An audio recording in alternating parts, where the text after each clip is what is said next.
Catherine Chahar here again, and thank you for joining me for this week's second session on number and place value. Today we are going to be focusing on lower key stage 2, so that's years 3 and year 4. So let's begin by looking at year 3. You'll see that as we move through this presentation, these training slides, that they naturally build on from the previous session with terms of progression. You'll see lots of similarities and lots of links in there. So looking at year 3, so in year 3, children will recognise hundreds, tens and ones within a 3-digit number. So if we look at the number 423, for example, children will be able to see that it has 4 hundreds, 2 tens and 3 ones. And this also includes counting in steps of 4, 8, 50 and 100, reading, writing, comparing and ordering numbers up to 1000, as well as finding 10 or 100 more or less than a number. So let's begin by looking at 3-digit numbers. So on here I've put the example of 413. On the left I've put the place value headings of H, T and O, hundreds, tens and ones. And underneath I've partitioned it to show that the 3 represents 3 ones, the 1 digit represents 3 tens, and that the 4 digits represents 4 hundreds. Now I've also represented this number in a couple of other different ways. So we've got the place value arrow cards, so they can all be separated to show the 400, the 10 and the 3, as well as the place value counters. So we've got 400 counters, 1 tens counter and 3 ones counters, all showing that they are it's showing 413, sorry. So again, it's still important that children are able to explore and represent numbers in different ways. They need to be using the concrete objects and resources just as much as they did in Key Stage 1 to really help them grasp that sense of number and place value, as well as understanding the value of each digit. Okay, so it's important that when we look at the number 413, we can see that yes, the 1 represents a 10 and it is worth 110. That is the value of that number. So again, we're going to continue counting in steps, but this time we'll be counting in 4s, 8s, 50s and 100s. And just as in the previous video, it is counting in those from any given number. So for example, counting up in 8s either from 8 or maybe from 10 and trying it that way. So again, it's important that we practice that with children in many, many different ways.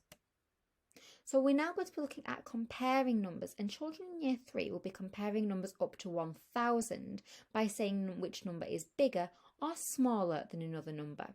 Children will also be able to be putting those numbers, again, for example, numbers up to 1000 in order. And it's important that we continue to use the correct vocabulary, so it's using more, less, fewer, more than, less than, equal to, equivalent, and the same value as when comparing numbers. So just like we spoke about in the last session, the more accurately you model that use of language and vocabulary, the more accurately the children will use it as well. And again, it's still using the more than, less than and equals to symbols, like we did with the hungry crocodiles in the previous session, to order and compare numbers. So again, use those visual aids as well. Get the children to physically do it. Get the children to represent the numbers using Numicon, place value counters, arrow cards. Get the children to do that and then put the correct symbol in between them. So looking at 10 more or 10 less, or 100 more or 100 less. So if we look at the graphic on the left, we've got the number 132 represented using base 10, sometimes known as Deans. Okay, so underneath we can see that the 1 more than 132 is 133, and now we've added a 1 counter in there to show that to help children visually see that. We can see that by adding an extra 10 stick in there, it's 142, and by adding 100 square in there, we can see that 100 more than 132 is 232. Now if we look at the graphic on the right, where we've got the number 354, and above it we have got a place value table using counters to represent the digits. So looking there, that 1 less than 353, we can see that there I've crossed out the 1, and we can use that. We can either move it to one side, get rid of it, cross it out depending on what you're using, and allow the children to count it. Again, we can see we can do the same in the tens column. So 10 less would be 344 and 100 less would be 254. So again, it's just making sure that we use these concrete resources or pictorial resources. For example, the child might draw that table in their book or on a whiteboard. Use the different ways to represent these numbers to support children in really seeing how the number looks like when we change the value of it by 10 more, 10 less, 100 more, or 100 less. So be confident in using that. Don't just expect children to do it with just the number that they can see. So now we're looking at here where we are going to be crossing the tens boundary, or when we are going to be having to exchanging numbers. So the question is, what is one more than 239? So if we look at the top graphic, the number there, 239, is represented with 9 ones counters, 3 tens counters, and 2 hundreds counters. Now, on the one below, we've added an extra 1 counter. So now in the ones counters, we can see that there are 10 ones. And then at this point, it's important that you have that discussion with the child. Well, what can we exchange those 10 ones for? Can we exchange them for another 10? And that's where you would physically move the 10 ones out of the way. And as you can see in the next graphic, put an extra tens counter in there, and we can see, okay, so what is one more than 239? We can see there's 4 tens, there's 2 hundreds, and there's no ones because we've exchanged them, so it's 240. And the more often you do that with the resources, with jottings, things like that, to really help children visualise it, the easier it will become for them to do abstractly later on. So looking here, we have got the number 302. So in the top left graphic there, we've represented the number 302 in using base 10. So we've got 300s and no tens and 2 ones. Now, quite often children will say, but there are no tens, so I can't do it. And that's not the correct case. So obviously we then need to have that discussion with the child. Well, what does the 100 square represent? Can we exchange 100 square for 10 tens? And then if you look at the graphic on the right, you can see that we have. And then that enables children to visually see, oh, okay, so now I can remove 10 from the tens column. And having that visual representation, children can then see that 10 less than 302 is 292. So like I've said before, please, please, please use the resources, get children to physically move them. The more confident children becoming physically using them and you becoming physically using them, the easier it will be for the children to do it abstractly in their head later on. So now we're going to be moving on to year 4.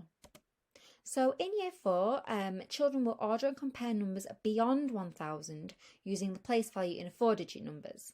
So for example, the number 1428, children will recognise that it has got 1000, 400s, 2 tens and 8 ones. It also includes counting in steps of 6, 7, 9, 25 and 1000. Counting backwards through 0 to include negative numbers, and rounding any number to the nearest 10, 100 or 1000. So let's look at that in a little bit more detail. So let's take a look at 4-digit numbers in a little bit more detail. So as you can see on here, I've put the number 7,413, and above that I've put the place value headings of thousands, hundreds, tens and ones. Now on the left I've written, so we know that the number is 7,413, and the digits of that number are 7, 4, 1 and 3. Now it's really important then that we discuss the value of each digit and what that's worth and what that shows. So we can see that the value of the digit 3 is in the ones column, it's therefore worth 3 ones. We can see that the value of the digit 4 is in the hundreds column, is therefore worth 4 hundreds. So it's really ensuring that children know the difference between the whole number, knowing what a digit is and knowing what the value is. Okay, and it's also then being able to do 1000 more or less than a given number, and using the place value headings can be really beneficial for this because children can clearly see which column needs to change, which number needs to change. So again, we're continuing to be counting in steps, or skip counting as I know we've called it previously. This time we are counting in 6s, 7s, 9s, 25s and 1000s. So again, like I've said, you're probably sick of me repeating myself, but it's continuing to count on from these numbers from any point. So it's counting on in 6s from 3, counting on in 25s from 50, for example. So it's changing up a little bit and making sure that children are confident in doing so. Now we're going to be looking at counting backwards through 0. Now sometimes children think that numbers stop at 0, that there is nothing less than 0. But we know that a negative or a minus number, as it's sometimes called, is a number less than 0. Now I've put a number line on here and it is from -10 to all the way up to 10, and in the middle there is the number 0. It's really important to notice on this number line that when we're doing a minus number line, from 0 it goes 0, -1, -2, -3. Sometimes children will write 0, -10, -9, -8 and go back that way. So it's just making sure that children are writing the numbers in the correct order. Now, using a number line, and this can be a number line from -50 up to 50, -100 up to 100, it's making sure that children can use this to count backwards in 2s, 5s, 10s, etc. So if we were to start at 4 and we wanted to count back in 2s, we know it would go 4, 2, 0, -2, -4, and it's making sure that children can physically see that, how it can be smaller than 0. Now at the bottom I have put a negative number grid on there because, like I've said, it's really important that children can see negative numbers or any number in lots and lots of different representations. So it can be a horizontal or a vertical number line, so maybe linking to temperature later on, as well as looking at a number square. The many different ways we expose children to, the more confident they will become in using and understanding it. So now we're going to be looking at rounding to the nearest 10, 100 and 1000. So this means figuring out that which value of 10, 100 or 1000 any given number is nearest to. So for example, if we've got the number 6527, if we wanted to round that to the nearest 10, we know that it is 6530. Because we're rounding to the nearest 10, we need to be looking at the number in the tens column. Now the digit in the tens column is 2. So we look to the digit to the right, which is 7, and we can see, we know that a 7 is rounded up. So if we were to round 7 up, that would become 27 would become 30. Hence why 6527 rounded to the nearest 10 is 6530. And the same principle applies to rounding to 100 or to rounding to 1000. Okay, if you're rounding to 100, you will look at the digit in the hundreds column. So, for example, it will be 5.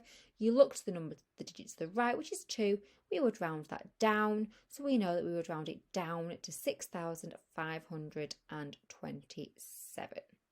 Okay, because that's the nearest 100. Now, if we're looking at a really simple way to remember which numbers we round up and we round down, we can use a rounding rhyme. So 5 to 9, climb the vine, which means we round up to the next 10. Or 0 to the 4, slide to the floor, which means we would round down to the previous 10. Okay.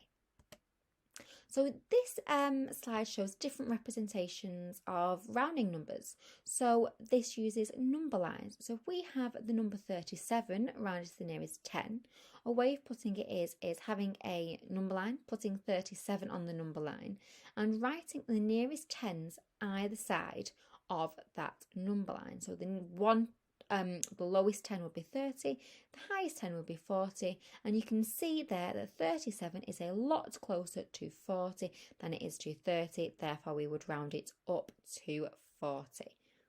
Okay, and the same can be used for 422 there at the bottom, and we can use the same principle for rounding to the nearest 1000. So we have a number line, we put the lower 1000, so it will be 2000, and the higher 1000 would be 3000. We plot that number on the number line, and we can see that it's physically closer to 3000, therefore we would round it up.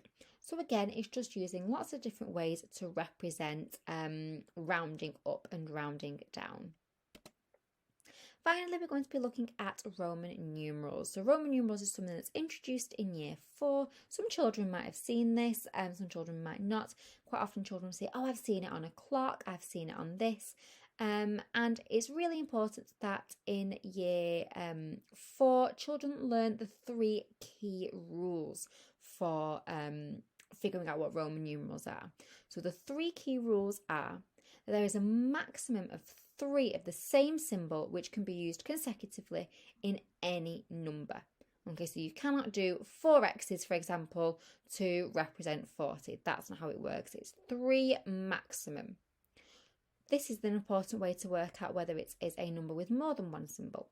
So when a symbol is written after a larger or equal symbol, it is added. So for example, we've got the number there, VI.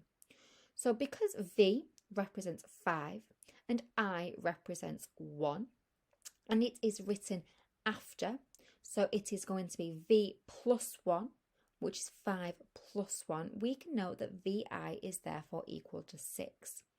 Now the third rule is to remember that when a symbol is written before a larger or equal symbol, it is subtracted. So in this case, we've got IV, so therefore the lower symbol is I, the larger symbol is V. Because I is written before the V, we know that we need to subtract it from the V. So it will be V subtract I, which is 5 subtract 1. Therefore, we know that IV is equal to 4. And these 3 rules are can be used all the way up to 100. So if you look over on the right, we've got the numbers 26, 46, 49 and 99. So we have got 2 X's for 26. So the 2 X's represent 10.